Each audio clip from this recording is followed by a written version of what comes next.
Hi, my name's Phyllis. How's everybody? Great. Okay, I'm ready.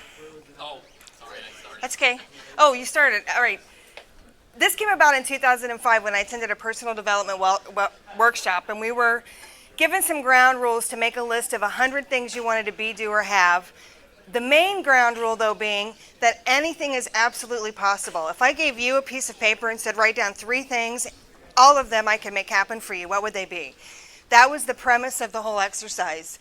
The point was really to sort of challenge yourself to think a little bit bigger and a little grander and maybe really give some serious thought to what might be possible in your life, what might be possible, what kind of interests that you sort of have buried maybe over the course of your life.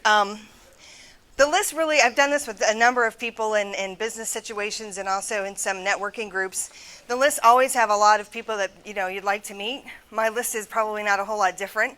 I also have a lot of people that are just regular. These are household names, obviously. I'm going to have a lot of people that are not household names. Anytime I read about or find information about someone who's interesting, I put them on my list. So some people here in the room are probably on my list.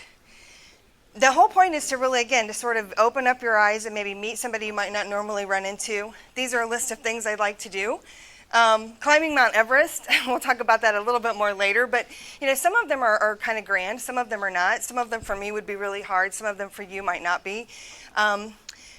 Travel is obviously a really big thing for people. If you could do anything, go anywhere. A lot of people have grand ideas of what they'd like to be able to do in their life.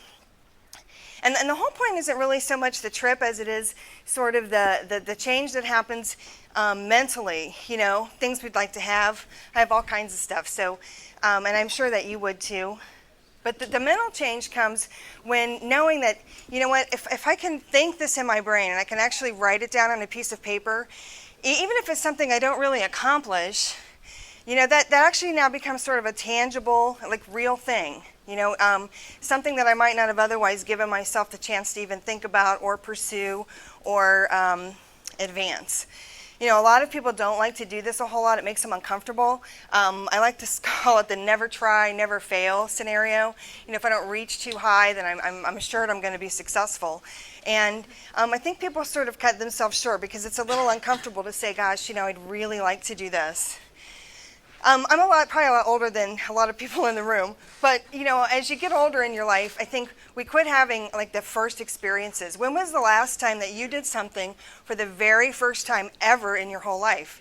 For a lot of us, it might be when we bought our first house or had our first child. And then as we get older, we sort of quit doing those things for like the very first time ever. And I think, doing a list like this sort of brings that back out. Why not? Why aren't we doing new things? Why aren't we really expanding our things that we're working on? It doesn't have to be anything grand. The process counts more than crossing off the steps. I love to make lists, and crossing them all off makes me feel really good. But the process of sort of opening your brain really helps.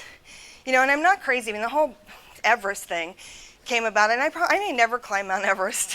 I would have a lot of things would have to happen for that to work for me, obviously. But you know what? Since I put that down there, I've learned a lot about it. I've read a lot of books about it. I've watched some documentaries about it. I got to meet somebody at a book signing, speak with him about it and his experience. And I'm better off for just knowing that. It's really interesting and it's fascinating. If anything on your list is possible, then you realize, just like he was talking about, this social entrepreneurship.